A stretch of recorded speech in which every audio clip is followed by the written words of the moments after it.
warahmatullahi wabarakatuh. Perkenalkan, nama saya Wa'ode Lulu Fitria Rahmawati Mursalin. Saya dari Divisi Pendidikan dan Pelatihan. Baik, hari ini saya akan melakukan praktikum unit 4, yaitu rantai dan jaring-jaring makanan.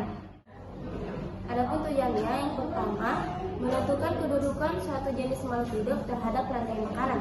Yang kedua, menyusun jaring-jaring makanan. Dan yang ketiga, menjelaskan peranan suatu jenis makhluk hidup terhadap makhluk hidup yang lain.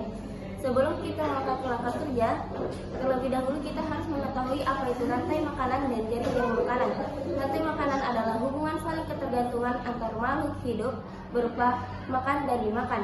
Sedangkan jaring-jaring makanan adalah peristiwa makan dan dimakan yang saling berhubungan antara makhluk hidup satu dengan yang lainnya, membentuk jaring-jaring makanan. Adapun alat dan bahan yang akan digunakan, yang pertama, satu set kartu bergambar yang terdiri dari produsen, konsumen 1, 2, dan 3, dan juga dekomposer. Yang kedua, tanda anak panah. Adapun langkah kerja rantai makanan, yang pertama, mengambil salah satu kartu bergambar secara acak. Makhluk apakah yang terambil pertama?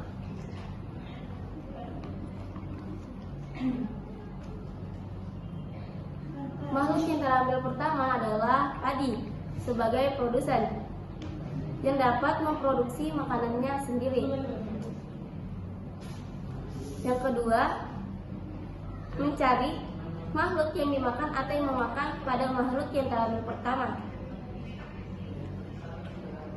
Tikus sebagai konsumen pertama yang akan memakan padi.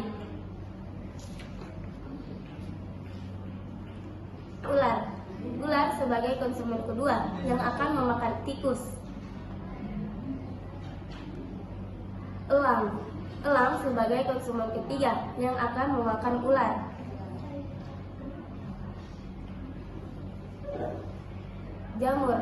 Jamur sebagai dekomposer atau pengurai yang mana ketika elang mati akan diuraikan oleh dekomposer atau pengurai.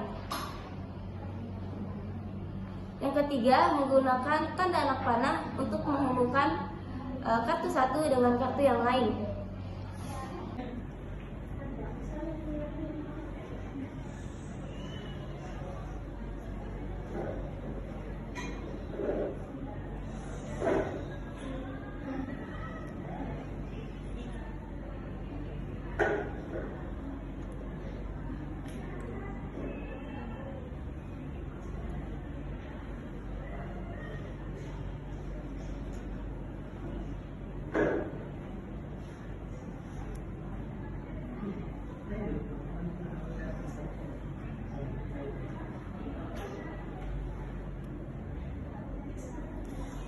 Yang keempat, membuat skema hubungan makan dan dimakan pada percobaan ini.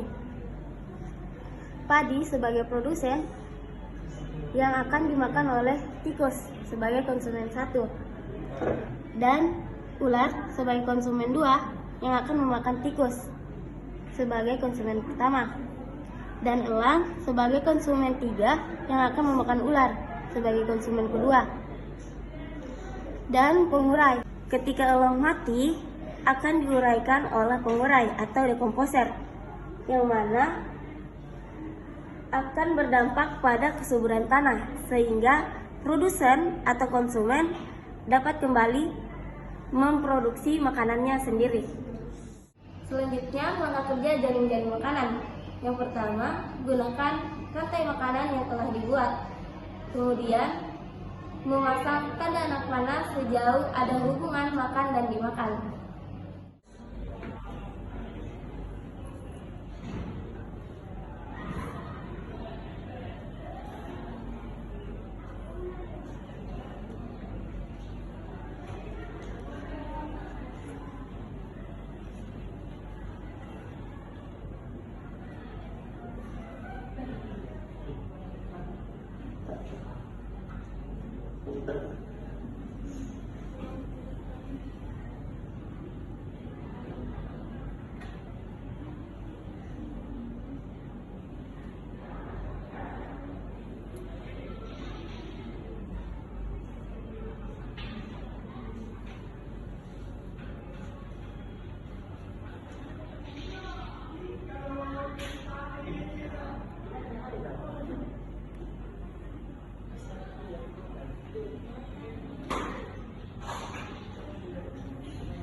Buatlah skema hubungan antar berbagai makhluk hidup yang Anda buat. Padi sebagai produsen yang akan dimakan tikus. Kemudian ular akan memakan tikus. Kemudian elang yang akan memakan ular. Ketika elang mati akan diuraikan oleh jamur. Kemudian yang kedua, padi dimakan oleh belalang. Belalang akan dimakan oleh katak dan katak akan dimakan oleh ular. Ular ini akan dimakan oleh elang. Dan elang mati akan diuraikan oleh pengurai atau jamur. Dan yang ketiga, padi akan dimakan oleh belalang. Belalang akan dimakan oleh tikus. Tikus akan dimakan oleh ular. Ular ini akan dimakan oleh elang. Ketika elang mati akan diuraikan oleh jamur sebagai pengurai. Dan yang keempat, padi akan dimakan oleh belalang. Dan belalang ini akan dimakan oleh burung pipit. Burung pipit akan dimakan oleh elang. Elang ini ketika mati akan diuraikan oleh jamur. Dan yang kelima, padi akan dimakan oleh burung pipit. Burung pipit ini akan dimakan oleh elang. Elang mati akan diuraikan oleh jamur. Begitulah hubungan skema jaring-jaring makanan. Baiklah, itu tadi praktikum unit 4, rantai dan jaring-jaring makanan. Sekian, Assalamualaikum warahmatullahi wabarakatuh.